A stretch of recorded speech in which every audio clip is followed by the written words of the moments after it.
اپنا ہاتھ ڈالے اس کا گلا گھونٹنے کے در پہ تھا۔ وہ بھی تکلیف سے چیخنا چلانا شروع کیے ہوئے تھا۔ کون ہو تم؟ چھوڑو مجھے، کیوں مار رہے ہو؟ اسد نے چلا چلا کر احتجاج کرتے ہوئے اس تکلیف کی وجہ پوچھی تو سامنے والا قہقہے لگا کر ہنسنے لگا۔ وہی ہوں جو تم اس کے قریب آتے ہو تو برتن گرا دیتا ہے، جب تم اس کے آس پاس ہو تو اس کو تم سے بچاتا ہے۔ اب تمہیں بتاتا ہوں ایک لڑکی کو تنگ کرنے والوں کا کیا انجام ہوتا ہے۔ اس نے ہنستے ہوئے اپنی ہنسی روک کر کہا، جبکہ میں اپنی چیخوں کا گلا گھونٹنے کی کوشش کرتے ہوئے اپنے منہ پر ہاتھ دھرے بے آواز روئے جا رہی تھی۔ کیا مطلب؟ کون ہو اور مجھ پر اتنی گہری نظر کیوں رکھے ہوئے ہو؟ چھوڑو مجھے، تکلیف ہو رہی ہے، اس نے ہاتھ پیر مارتے ہوئے چلا کر کہا۔ تکلیف کی شدت سے اس کی آنکھیں ابل ابل کر باہر آنے کو بےتاب تھیں۔ خود کو ہاتھ لگانے سے تکلیف ہو رہی ہے، لیکن ایک لڑکی کو تنگ کرنے میں بے حد ماہر ہو، اور ہاں، اتنی تفصیل جان کر بھی تم میرا کچھ نہیں بگاڑ سکتے، کیونکہ میں ایک جن زادہ ہوں اور یہاں حویلی کے باہر ایک جامن کے پیڑ پر میرا بسیرا ہے۔ تمہاری حرکتوں کے بارے میں سب جانتا ہوں۔ اس کو بھی میں نے روکا تھا، لیکن اس نے میری بات پر کان نہیں دھرے۔ اس نے بالآخر بتا دیا کہ وہ ایک جن زادہ ہے، جبکہ میں یہ سن کر ہی اپنے کانوں پر ہاتھ دھرے زمین پر بیٹھتی چلی گئی۔ مجھے اس پل کچھ بھی سمجھ نہیں آ رہا تھا۔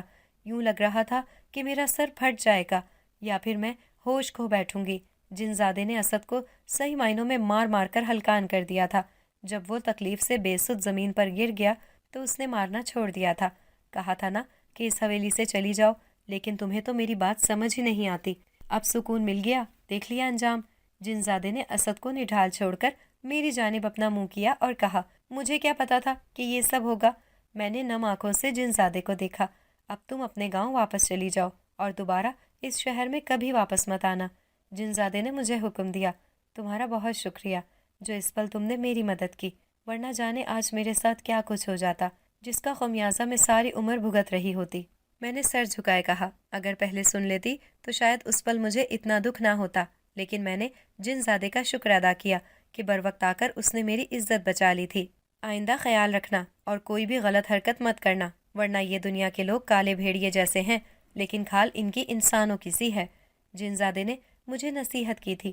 میں نے سمجھ کر ہاں میں سر ہلایا۔ صحیح کہا تم نے، میں نے یہ یقین کر کے ہی خود کو ایک بڑی مصیبت میں ڈال دیا تھا۔ کاش اس پل تمہاری بات مان لیتی تو آج یہ سب نہ دیکھنا پڑتا۔ میں نے افسوس کیا تھا، لیکن دل میں مدد کے لیے الحمدللہ بھی کہا۔ جو ہوتا ہے اچھے کے لیے ہی ہوتا ہے۔ اب تم اس حادثے کو دل سے لگانے کے بجائے اپنے گھر جا کر آرام کرو اور ایسے لوگوں سے احتیاط کرو۔ جن زادے کی بات سن کر میں نے ہاں میں سر ہلایا۔ وہ وہاں سے چلا گیا اور میں اسد کے کمرے سے چوری چھپے نکل کر وہ شہر چھوڑ کر اپنے گاؤں کی جانب روانہ ہو گئی، اور دل میں تہیہ کر لیا کہ دوبارہ اس شہر میں قدم نہیں رکھنا جس میں میری عزت و آبرو کو ملیامیٹ کرنے کی کوشش کی گئی تھی۔